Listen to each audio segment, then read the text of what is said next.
지금 이 영상을 보고 계신 여러분, 제가 먼저 하나만 여쭤보겠습니다. 요즘 아침에 일어나서 첫 발을 바닥에 디딜 때 예전과 똑같으십니까? 아니면 아주 미묘하게라도 뭔가 시큰하고 불편한 느낌이 있으십니까? 계단을 내려갈 때 괜히 난간을 더 꽉 잡게 되진 않으셨습니까? 횡단보도 신호가 깜빡이면 예전처럼 여유롭게 걷기보다 혹시라도 다칠까 봐 마음이 먼저 조급해지진 않으셨습니까? 이게 단순한 나이 탓이라고 생각하셨다면 오늘 이 영상 끝까지 꼭 보셔야 합니다. 왜냐하면 지금 느끼는 그 작은 신호, 그게 바로 뼈가 비어가기 시작했다는 가장 초기 경고일 수 있기 때문입니다. 많은 분들이 이렇게 말씀하십니다. 나는 아직 괜찮다. 나는 아직 안 아프다. 하지만 연구에 따르면 뼈는 아프기 시작할 때가 아니라 이미 상당히 약해진 이후에야 신호를 보내기 시작한다고 알려져 있습니다. 다시 말해 지금 아무 증상이 없다고 해서 안심할 수 있는 상태가 아니라는 겁니다. 그리고 더 중요한 사실이 하나 있습니다. 한번 크게 다치고 나서야 뼈 건강을 챙기기 시작하면 회복은 훨씬 더 어려워진다는 점입니다. 그래서 오늘 제가 이 영상을 통해 꼭 말씀드리고 싶은 건 단 하나입니다. 지금이 마지막 기회일 수 있다는 사실입니다. 조금 과장된 말처럼 들리실 수도 있습니다. 하지만 수많은 연구 자료를 분석해 보면 노년기의 삶의 질을 결정하는 가장 중요한 요소 중 하나가 바로 뼈 건강이라는 결과가 반복해서 보고되고 있습니다. 뼈가 약해지면 단순히 통증에서 끝나지 않습니다.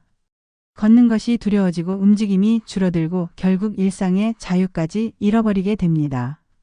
하지만 여기서 희망적인 이야기를 하나 드리겠습니다.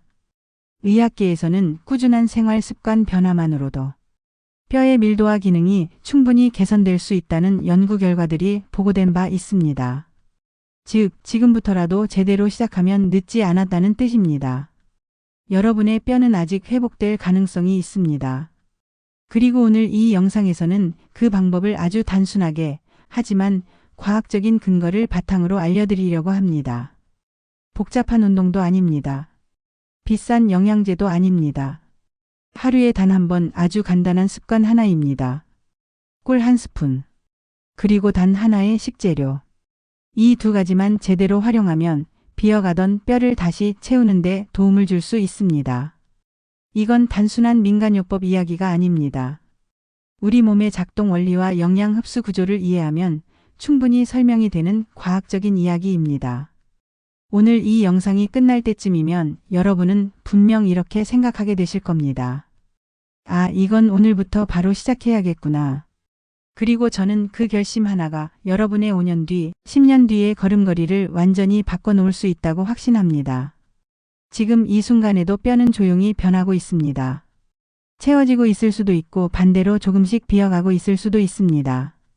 이 차이를 만드는 건 거창한 것이 아닙니다. 오늘 어떤 선택을 하느냐, 그 작은 습관 하나입니다. 자, 그렇다면 왜 많은 분들이 그렇게 열심히 칼슘을 챙겨 먹고 있음에도 불구하고 뼈는 여전히 약해지는 걸까요? 이제 그 이유를 아주 명확하게 풀어드리겠습니다. 많은 분들이 이렇게 말씀하십니다. 나는 이미 충분히 챙기고 있다. 칼슘 영양제도 먹고 있고 멸치도 일부러 사다 먹고 있고 우유도 빠지지 않고 마신다. 그런데도 이상하게 몸은 점점 약해지는 것.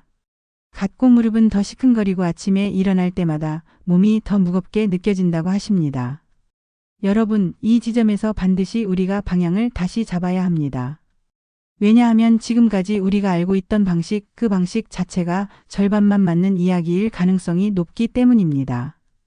연구에 따르면 우리가 섭취한 칼슘의 상당 부분은 실제로 뼈에 사용되지 못하고 배출된다고 보고된 바 있습니다. 이 말이 무엇을 의미할까요? 우리는 열심히 먹고 있는데 우리 몸은 그걸 제대로 쓰지 못하고 있다는 뜻입니다. 이건 단순한 양의 문제가 아닙니다. 구조의 문제입니다. 조금 더 쉽게 말씀드리겠습니다. 여러분이 아무리 좋은 벽돌을 많이 가지고 있어도 벽돌을 쌓을 기술자도 없고 쌓아야 할 위치도 모르고 붙잡아 둘 접착제도 없다면 어떻게 되겠습니까? 그 벽돌은 결국 여기저기 흩어지다가 쓸모없이 남거나 아예 밖으로 버려지게 됩니다. 칼슘이 바로 그 벽돌입니다.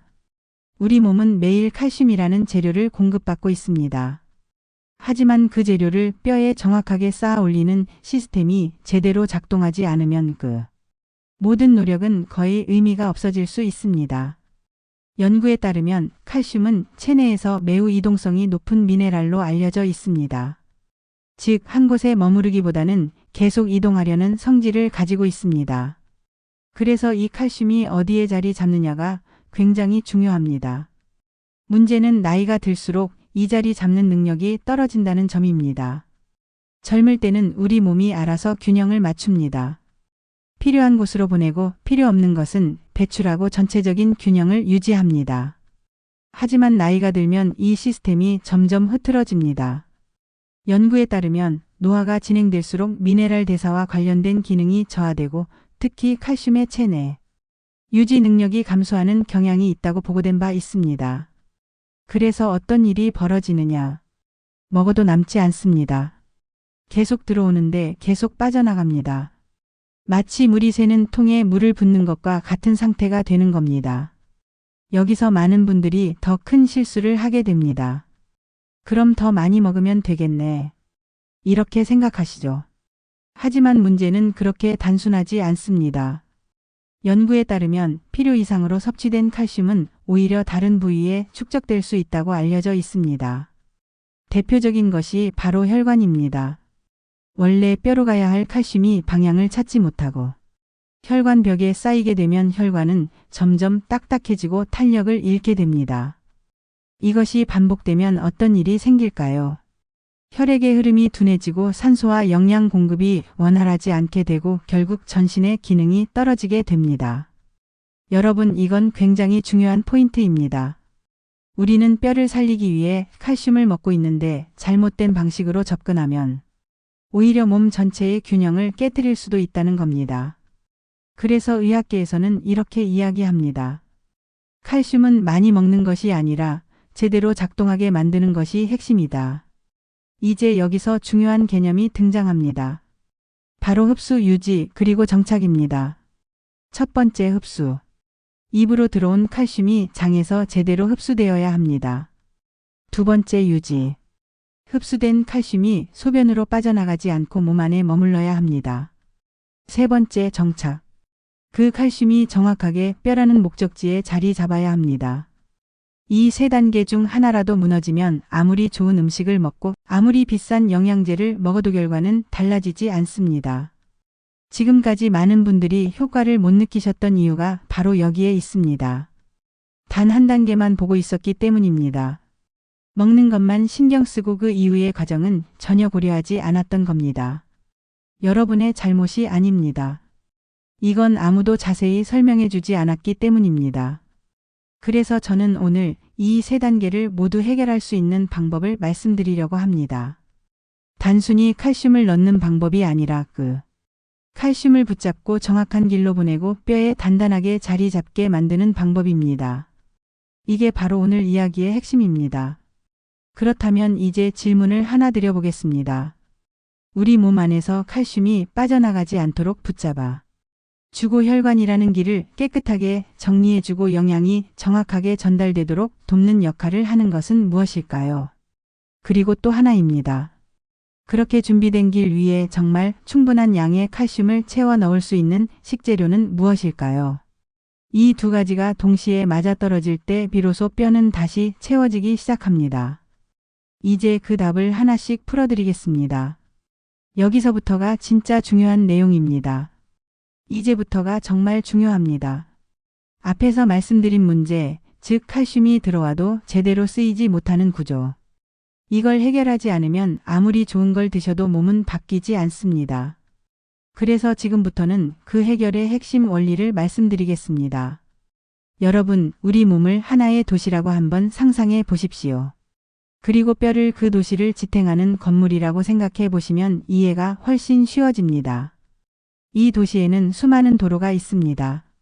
그 도로를 통해서 영양분이라는 물자가 이동합니다.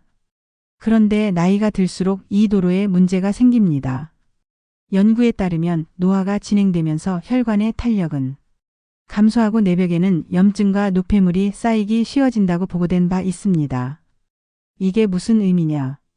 도로가 점점 좁아지고 울퉁불퉁해지고 어떤 곳은 막혀버리기까지 한다는 뜻입니다. 이 상태에서 아무리 좋은 재료를 실은 트럭이 출발해도 목적지까지 제대로 도착할 수 있을까요? 중간에 막히고 지연되고 결국 도착하지 못하는 경우가 많아집니다. 칼슘이 바로 그 트럭에 실린 건축 자재입니다. 그렇다면 여기서 반드시 필요한 것이 무엇일까요? 첫 번째는 길을 정리하는 것입니다. 두 번째는 그 자재를 놓치지 않도록 붙잡는 것입니다. 여기서 등장하는 것이 바로 꿀입니다. 많은 분들이 꿀을 단순히 달콤한 음식으로만 생각하시는데 연구에 따르면 꿀에는 다양한 미네랄과 생리활성 물질이 포함되어 있는 것으로 알려져 있습니다. 특히 이 미네랄 성분들은 우리 몸 안에서 중요한 역할을 합니다. 그중 하나가 바로 칼슘과 관련된 유지 기능입니다. 쉽게 말씀드리면 칼슘이 들어왔을 때 그 칼슘이 쉽게 빠져나가지 않도록 도와주는 환경을 만들어준다는 것입니다. 이걸 저는 이렇게 표현합니다. 꿀은 문지기입니다. 우리 몸에는 영양분이 들어오고 나가는 통로가 있습니다. 그런데 이 문이 제대로 관리되지 않으면 들어온 영양분이 금방 빠져나가 버립니다. 연구에 따르면 특정 미네랄은 칼슘과 마그네슘의 체내 균형을 유지하는 데 관여한다고 보고된 바 있습니다. 이 균형이 맞지 않으면 어떻게 될까요? 칼슘은 머물지 못하고 계속 빠져나갑니다. 그런데 꿀에 포함된 성분들은 균형을 유지하는 데 도움을 줄 수 있는 환경을 만들어 줍니다. 즉, 칼슘이 들어왔을 때 여기 머물러라 하고 붙잡아주는 역할을 하는 겁니다. 여기서 끝이 아닙니다. 꿀의 또 하나 중요한 역할은 바로 길 정리입니다. 앞에서 말씀드렸죠. 혈관은 영양분이 이동하는 도로라고. 연구에 따르면 꿀을 꾸준히 섭취했을 때 혈관 기능과 관련된 지표가 긍정적으로 변화했다는 보고들이 있습니다. 이 말은 무엇을 의미하느냐?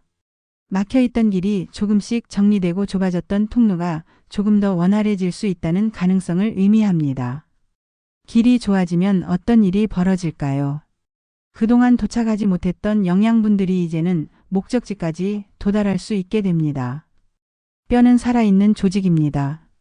연구에 따르면 뼈 내부에는 미세한 혈관들이 분포되어 있으며 이 혈관을 통해 영양이 공급된다고 알려져 있습니다. 즉, 길이 막혀 있으면 아무리 좋은 영양도 뼈 깊숙한 곳까지 전달되지 못합니다.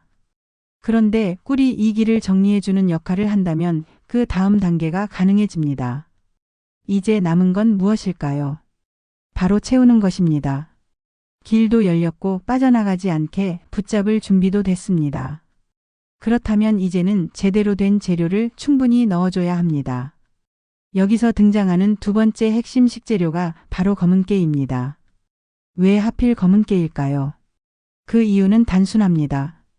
연구에 따르면 검은깨에는 칼슘뿐만 아니라 마그네슘, 아연 등 뼈 건강과 관련된 미네랄이 풍부하게 포함되어 있다고 보고된 바 있습니다. 특히 중요한 건 구성입니다. 칼슘 하나만으로는 뼈가 완성되지 않습니다. 뼈는 다양한 미네랄이 함께 작용하면서 만들어집니다. 칼슘이 기본 재료라면 마그네슘과 아연은 그 재료를 단단하게 결합시키는 역할을 합니다. 이걸 집 짓는 과정에 비유해 보겠습니다. 칼슘이 벽돌이라면 마그네슘은 그 벽돌을 맞추는 기술자이고 아연은 그 구조를 안정시키는 보강제입니다. 이 세 가지가 함께 있어야 튼튼한 구조가 완성됩니다. 검은깨는 이 세 가지를 동시에 가지고 있는 식재료입니다. 그래서 단순히 칼슘만 많은 음식보다 훨씬 효율적으로 활용될 수 있는 조건을 가지고 있습니다. 자, 이제 정리가 됩니다. 꿀은 길을 열고 붙잡고 환경을 만듭니다. 검은깨는 그 안에 들어갈 재료를 제공합니다. 이 두 가지가 따로 작용하는 것이 아니라 서로 맞물리면서 작동할 때 효과가 극대화됩니다. 이걸 저는 3단 구조라고 설명드립니다. 첫 번째, 길을 연다. 두 번째, 빠져나가지 않게 붙잡는다. 세 번째, 충분히 채운다. 이 세 가지가 동시에 이루어질 때 비로소 변화가 시작됩니다. 여러분, 중요한 건 이것입니다. 지금까지 우리는 한 가지만 하고 있었습니다. 채우는 것만 하고 있었습니다. 그래서 효과가 없었던 겁니다. 하지만 이제는 다릅니다. 기를 만들고 붙잡고 채운다. 이 세 가지를 동시에 시작하는 순간 우리 몸은 그 변화를 인식하기 시작합니다. 그리고 이 변화는 생각보다 빠르게 나타날 수 있습니다. 연구에 따르면 생활 습관 변화만으로도 신체 기능의 일부는 수주 내에 변화를 보이기 시작한다고 보고된 바 있습니다. 물론 개인차는 있습니다. 하지만 중요한 건 방향입니다. 올바른 방향으로 가고 있느냐? 지금 여러분은 그 방향을 정확하게 알고 계십니다.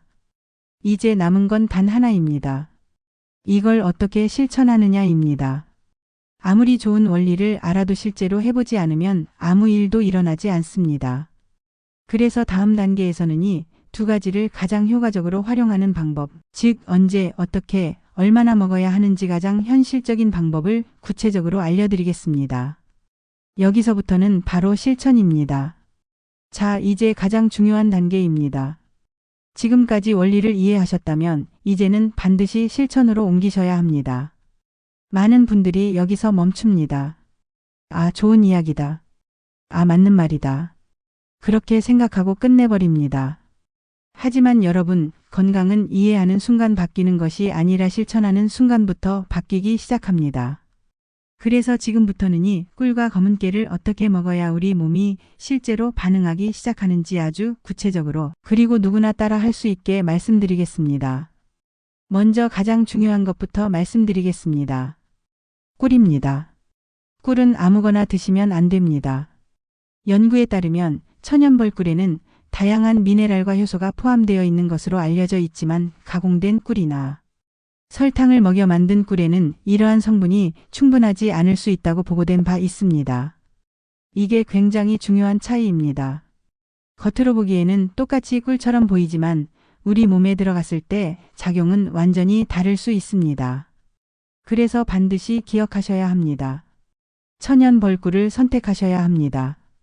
가능하다면 색이 조금 진한 꿀을 선택하시는 것이 좋습니다. 연구에 따르면 색이 진한 꿀일수록 항산화 성분과 미네랄 함량이 더 높은 경향이 있다고 보고된 바 있습니다. 이건 단순한 맛의 차이가 아니라 기능의 차이입니다. 다음은 검은 깨입니다. 여기서 많은 분들이 실수하시는 부분이 있습니다. 그냥 깨를 사서 씹어 드시면 된다고 생각하십니다. 하지만 그렇게 드시면 대부분 흡수가 되지 않고 그대로 배출될 가능성이 높습니다. 검은 깨는 껍질이 단단합니다. 그래서 반드시 가루 형태로 만들어 드셔야 합니다. 연구에 따르면 식물성 식품의 경우 분쇄 여부에 따라 영양 흡수율이 크게 달라질 수 있다고 보고된 바 있습니다. 즉 갈아서 먹느냐, 그대로 먹느냐에 따라 몸에 들어오는 양 자체가 달라진다는 이야기입니다. 그리고 또 하나 중요합니다. 반드시 볶은 검은 깨를 사용하셔야 합니다. 볶는 과정에서 고소한 맛이 살아날 뿐만 아니라 소화 흡수에도 도움이 될 수 있습니다. 이제 준비가 되셨습니다. 그럼 이제 실제로 어떻게 섞는지 말씀드리겠습니다. 방법은 아주 간단합니다. 꿀 1스푼, 검은 깨 가루 1스푼에서 2스푼. 이 비율을 기본으로 생각하시면 됩니다. 여기서 중요한 건 꿀을 많이 드시는 게 아닙니다. 검은 깨를 충분히 넣는 것이 더 중요합니다. 왜냐하면 실제로 뼈를 채우는 재료는 검은 깨이기 때문입니다. 꿀은 기를 만들고 붙잡는 역할을 합니다. 하지만 채우는 건 검은 깨입니다. 그래서 너무 달게 만들려고 꿀을 많이 넣으시면 안 됩니다. 이제 섞으시면 약간 되직한 형태가 됩니다. 이걸 그냥 삼키시면 안 됩니다. 여기서 또 하나 중요한 단계가 있습니다.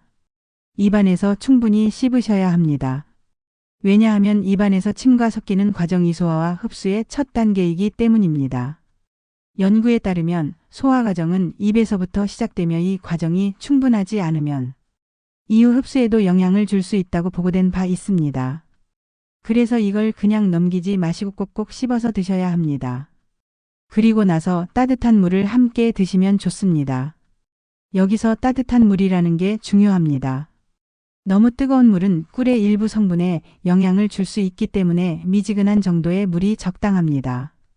이렇게 하면 입안에 남아있는 성분까지 자연스럽게 넘어가고 몸 전체로 퍼지는 데 도움이 됩니다. 그럼 언제 먹는 것이 가장 좋을까요? 제가 추천드리는 시간은 두 가지입니다. 첫 번째, 아침 공복입니다. 아침에 일어나면 우리 몸은 밤새 쉬었던 상태입니다. 이때 따뜻한 물과 함께 드시면 몸이 깨어나면서 영양이 빠르게 전달될 수 있습니다. 두 번째, 잠들기 전입니다. 잠들기 전은 우리 몸이 회복 모드로 들어가는 시간입니다. 이때 영양을 공급해 주면 밤사이 활용될 수 있는 환경을 만들 수 있습니다. 하지만 여기서 중요한 건 시간보다 더 중요한 것이 있습니다. 바로 꾸준함입니다. 연구에 따르면 생활 습관 변화는 단기간보다 지속적인 반복을 통해 더 큰 영향을 준다고 보고된 바 있습니다. 하루 이틀 해서는 아무 변화도 느끼기 어렵습니다. 최소 2주, 가능하다면 한 달 이상은 꾸준히 드셔야 몸의 변화를 느끼실 수 있습니다. 그리고 반드시 기억하셔야 할 주의사항도 있습니다. 먼저 혈당 관리가 필요하신 분들입니다. 꿀은 자연식품이지만 당분을 포함하고 있습니다. 그래서 양 조절이 필요합니다. 이 경우에는 꿀의 양을 줄이고 견과류를 함께 섞는 방법도 도움이 될 수 있습니다. 연구에 따르면 식이섬유와 지방이 함께 섭취되면 당 흡수 속도가 완만해질 수 있다고 보고된 바 있습니다. 또 하나는 신장 기능입니다. 검은 깨에는 다양한 미네랄이 풍부하게 들어 있습니다. 이건 장점이지만 특정 상황에서는 조절이 필요할 수 있습니다. 만약 이미 식단 제한을 받고 계신 분들이라면 본인의 상태에 맞게 조절하셔야 합니다. 여러분, 건강은 무조건 많이 하는 것이 아니라 내 몸에 맞게 하는 것이 중요합니다. 이제 모든 준비가 끝났습니다. 방법도 알았고 이유도 알았고 주의사항도 알았습니다. 이제 남은 건 단 하나입니다. 실제로 시작하느냐 아니면 또 미루느냐입니다. 다음 이야기에서는 이걸 실제로 실천했을 때 어떤 변화가 일어날 수 있는지, 그리고 왜 지금 시작해야 하는지를 더 현실적인 이야기로 풀어드리겠습니다. 여기서부터가 여러분의 미래를 결정합니다.